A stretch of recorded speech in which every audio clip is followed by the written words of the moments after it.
o problema é o seguinte: o Império está numa fase agora de ir para o tudo ou nada na disputa de territórios, minerais, materiais necessários para o desenvolvimento da tecnologia investida na robótica, no 5G, enfim, todos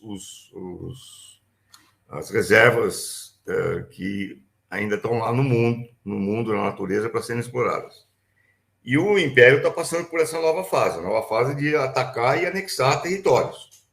Então, o que está acontecendo hoje na África é isso: é o Império que está enfrentando as pressões da China e as pressões da Rússia, no sentido de tanto China quanto Rússia estão desenvolvendo relações diplomáticas, relações comerciais, relações de troca com todas as nações do mundo, com todos os países do mundo. O Império está sendo acuado, ele está tendo que disputar, por exemplo, com a China a presença na África. Agora vai ter que disputar com a China a presença na Amazônia, aqui no Brasil também, e com a Rússia, e isso vai produzir guerras. E já está produzindo guerras, com uma característica cada vez mais brutal, cada vez mais anexacionista, cada vez mais descarada, de que o que interessa mesmo é a posse dos territórios. Nem que para isso eles tenham que deslocar populações inteiras, tenham que realizar bombardeios sobre populações civis, os refugiados pelo mundo, né? Isso explica tem que piorar a situação se piorar a situação de fome no mundo, se piorar a situação dos refugiados, deslocar populações miseráveis de seus países, etc. O Império vai para cima. É isso que está acontecendo hoje na África, no oeste da África, inclusive com um episódio vergonhoso, que foi o ex-ditador lá do Níger, escrevendo um artigo no Washington Post, praticamente pedindo a intervenção dos Estados Unidos lá no Níger. Assim, um negócio totalmente vergonhoso. O cara, o ex-ditador do Níger, pedindo, por favor, intervenham aqui no Níger para me restituir o poder. E isso desmascara completamente o papel do Império hoje em relação aos países periféricos, vamos dizer assim, da economia mundial. E a Amazônia, evidentemente, ocupa um lugar absolutamente central nisso, porque a Amazônia é o grande reserva de tudo que você possa imaginar no planeta no próximo século. Quer dizer, a Amazônia é a Amazônia. Quando Lula fez uma declaração em Paris, que passou batido para muita gente não percebeu a importância dessa declaração. Ele utilizou uma formulação que é a seguinte: a Amazônia está sob a soberania brasileira, a Amazônia brasileira, evidentemente, é de soberania brasileira, mas é um patrimônio mundial da humanidade.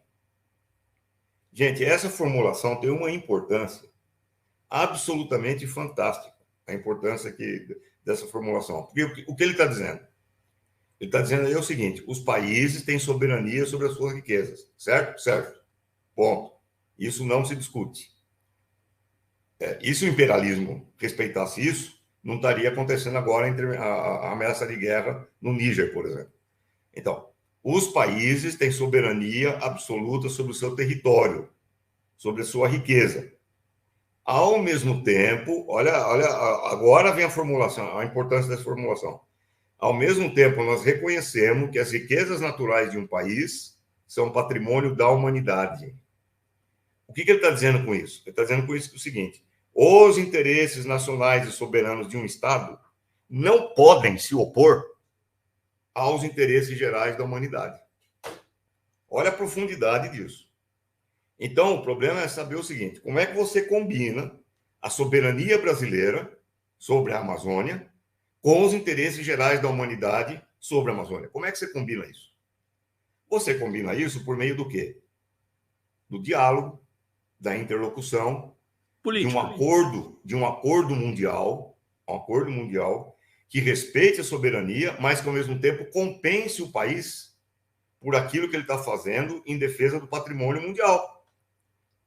Que é exatamente isso que pode, hoje, ser uma política que pode preservar a natureza e, ao mesmo tempo, gerar empregos, gerar crescimento econômico e etc. e tal. Ao contrário do imperialismo, que vê a natureza como propriedade dele, imperialismo.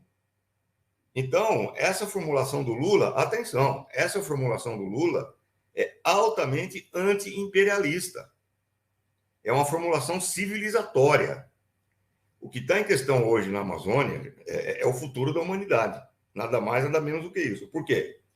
Se nós passarmos por uma fase agora de agressão imperialista para tomar posse das riquezas da Amazônia, acabou.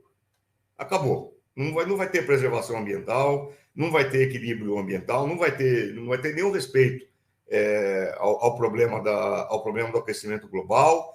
Nós vamos entrar numa espiral de demência, de guerras neocolonialistas, de deslocamento de populações, de território arrasado, que não vai ter equivalente na história da humanidade.